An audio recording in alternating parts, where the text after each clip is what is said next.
ആദ്യ ഉരുൾപൊട്ടൽ ഉണ്ടായതിനു ശേഷം രക്ഷപ്പെടാൻ ശ്രമിക്കവേ പിന്നാലെ വന്ന ഭീകരമായ മലവെള്ളത്തിൽപ്പെട്ടാണ് കൂടുതൽ പേര് മരിച്ചതെന്നുള്ള റിപ്പോർട്ടുകളാണ് വരുന്നത്. അതിന്റെ ഏറ്റവും വലിയ തെളിവായി ഒരു പുത്തൻ ബുള്ളറ്റ് ബൈക്ക് മുണ്ടക്കൈയിൽ തകർന്നു കിടപ്പുണ്ട്. ദുരന്തം നടന്ന മണിക്കൂറുകൾ കഴിഞ്ഞ് സംഭവസ്ഥലത്തെത്തുമ്പോൾ ഈ ബൈക്കിന്റെ ഇൻഡിക്കേറ്റർ കത്തിക്കിടക്കുകയായിരുന്നുവെന്ന് രക്ഷാപ്രവർത്തകരും സാക്ഷ്യപ്പെടുത്തുന്നു. സഞ്ജു ഇങ്ങോട്ട് വന്നേ. ഇവിടെ ഒരു ഹിമാലയൻ ബൈക്ക് കാണുന്നുണ്ട്. എൻഫീൽഡിന്റെ ഹിമാലയൻ ബൈക്കാണ്. ഹിമാലയൻ ബൈക്ക് എന്ന് പറയുമ്പോൾ പുതിയതായിരിക്കും. അതുകൊണ്ട് നമുക്കൊരു വല്ലാത്ത ഷോക്കിങ്ങും വലിയ സങ്കടമൊക്കെ തോന്നുന്നതാണ്. ഇനി ഒരിക്കലും ഉപയോഗിക്കാൻ കഴിയാത്ത രീതിയിൽ ഈ മുണ്ടക്കൈ LP സ്കൂളിന്റെ ഓരത്ത് ഈ മലവെള്ളപ്പാച്ചിൽ കടന്നുപോയ ഭാഗത്ത് ഒരു ഹിമാലയൻ ബൈക്ക് കിടക്കുകയാണ്. അതിന്റെ നമ്പർ പ്ലേറ്റ് നോക്കി സഞ്ജയ്, KL 12P1315. ഞാൻ ഗൂഗിൾ ചെയ്ത് നോക്കുമ്പോൾ ആളുടെ പേര് കാണിക്കുന്നത് ജെയ്സൺ ഫ്രാൻസിസ് എന്നാണ്. 2022 എടുത്ത വണ്ടിയാണ്. എന്ന് വെച്ചാൽ 2 കൊല്ലം തികഞ്ഞിട്ടില്ല.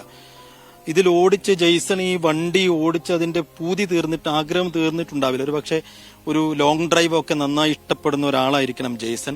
അപ്പൊ നമ്മൾ ഈ നാട്ടുകാരോട് ചോദിച്ചു, ഇവിടെ അടുത്ത് കുറച്ച് പ്രദേശവാസികളെ കണ്ടിരുന്നു. അപ്പൊ അവരോട് ചോദിച്ചപ്പോൾ അവര് പറഞ്ഞതിൽ നമുക്ക് ആശ്വാസകരമായി തോന്നിയ ഒരു കാര്യം, ജെയ്സൺ ജീവിച്ചിരിപ്പുണ്ട്. ജെയ്സന്റെ വീടായിരുന്നു അത്. ആ കാണുന്ന വീടായിരുന്നു ജെയ്സന്റേത്.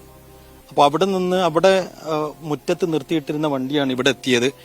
ഏറ്റവും എടുത്തു പറയേണ്ട മറ്റൊരു കാര്യം, ഈ ദുരന്തം ഉണ്ടായി മണിക്കൂറുകൾ കഴിഞ്ഞ് തിങ്കളാഴ്ച ഒരു ഉച്ചയോടുകൂടി സന്നദ്ധ പ്രവർത്തകർ, രക്ഷാപ്രവർത്തകർ ഇവിടെ എത്തിയ സമയത്ത് ഈ ഹിമാലയൻ ബൈക്കിന്റെ ഇൻഡിക്കേറ്റർ വർക്ക് ചെയ്യുന്നുണ്ടായിരുന്നു. അപ്പോൾ അതിന്മേൽ കീ ഉണ്ടായിരുന്നു. അപ്പോൾ നമ്മളിങ്ങനെ ഊഹിച്ചു പോവാണ്, ചിലപ്പോ ഈ വണ്ടി എടുത്ത് ജെയ്സൺ രക്ഷപ്പെടാൻ നോക്കുന്നതിനിടയിലായിരിക്കുമോ വെള്ളം വന്നിട്ടുണ്ടാവുക എന്ന് ഊഹിച്ചു പോവുകയാണ്. പക്ഷെ സങ്കടകരമായ കാര്യം, ജെയ്സന്റെ അമ്മയും ജെയ്സന്റെ അച്ഛന്റെ അനിയനും കുടുംബവും ആ വീട്ടിലുണ്ടായിരുന്നു. ജെയ്സണും ഒരാളും, ജെയ്സന്റെ അച്ഛന്റെ അനിയന്റെ ഭാര്യയും മാത്രമേ രക്ഷപ്പെട്ടുള്ളൂ. ബാക്കി എല്ലാവരും 6 പേർ ആ വീട്ടിൽ നിന്ന് മരിച്ചുപോയി, ജെയ്സന്റെ അമ്മയടക്കം. അപ്പൊ സ്വാഭാവികമായും ജെയ്സൺ ആ വലിയ ഷോക്കിങ്ങിലാണുള്ളത്. അദ്ദേഹം ആശുപത്രിയിൽ വിംസിൽ വലിയ കാര്യമായ പരിക്കുകളില്ല എന്നുള്ളത് ആശ്വാസകരമാണ്. പക്ഷെ ഈ ദുരന്തത്തിന്റെ ഏറ്റവും വലിയ സങ്കടകരമായ അവശേഷിപ്പുകളിൽ ഒന്നായി ഈ ഹിമാലയൻ ബൈക്ക് ഇവിടെ നിൽക്കുകയാണ്. സഞ്ജയ്, ഇതാ ഈ ഭാഗമൊക്കെ ഉണ്ടല്ലേ, ഒന്നുമില്ല, ഒന്നും ബാക്കിയാകാതെ ഒരു ശ്മശാന മൂകത നിറഞ്ഞ ഒരു ഏരിയ ഈ ഭാഗം കിടക്കുന്നുണ്ടോ? ഈ ഭാഗത്തൊക്കെ 4 പാടികൾ ഉണ്ടായിരുന്നു എന്നാണ് നാട്ടുകാർ പറയുന്നത്. 4 പാടികൾ. ആ പാടികളിലൊക്കെ ആളുകൾ ഉണ്ടായിരുന്നു പറയുന്നു. ആ പാടികളൊക്കെ അശേഷം ഒരു അവശേഷിപ്പുകളും ഇല്ലാതെ തകർന്നുപോയി. സഞ്ജു, ഇതിങ്ങനെ റോഡായിരുന്നു. ഇപ്പോ ജെയ്സന്റെ വീട്ടിലേക്കുള്ള ഒരു ചെറിയ റോഡായിരുന്നു. ഇവിടെ ഒരു പാലം ഉണ്ടായിരുന്നു. അപ്പൊ ഈ പാലം തകർന്നു പോവോ എന്നുള്ള പേടി കാരണം ജെയ്സന്റെ അമ്മയൊക്കെ ഇപ്പുറത്ത് ഈ പാടിയിൽ വന്ന് താമസിച്ചിരുന്നു എന്നാണ് പറയുന്നത്. ആ പാടിയിൽ നിന്നാണ് അമ്മയൊക്കെ ഉരുളെടുത്തുകൊണ്ട് പോയത്. ഇതിങ്ങനെ റോഡാണ്. ആ റോഡിന്റെ മുകളിലൊക്കെ വീട്ടുകാരുണ്ട് കേട്ടോ. അവിടെയൊക്കെ വീടുണ്ട്. അത് ഭാഗ്യത്തിന് അങ്ങോട്ടേക്ക് വെള്ളം എത്തിയില്ല. ജെയ്സന്റെ വീട് വരെ വെള്ളം എത്തിയുള്ളൂ.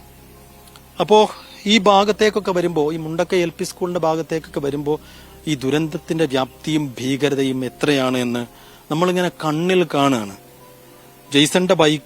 ജെയ്സന്റെ ഹിമാലയൻ ബൈക്ക് ഈ ദുരന്തത്തിന്റെ ഏറ്റവും വലിയ അടയാളവും ശേഷിപ്പുമായി ഇപ്പോഴും ഈ മുണ്ടക്കൈ LP സ്കൂളിന്റെ ഓരത്ത് ഈ മലവെള്ളപ്പാച്ചിൽ കടന്നുപോയ ഒരു എന്താ പറയാ, അങ്ങേയറ്റം ഭീതിജനകമായൊരു വഴിത്താരയുടെ ഓരത്ത് ഈ ബൈക്ക് ഇപ്പോഴും ഒരു വലിയ അടയാളമായി ബാക്കി കിടക്കുന്നു. സഞ്ജു പറ്റമ്മലിനൊപ്പം PC Saifuddeen, team media 1, Mundakkai.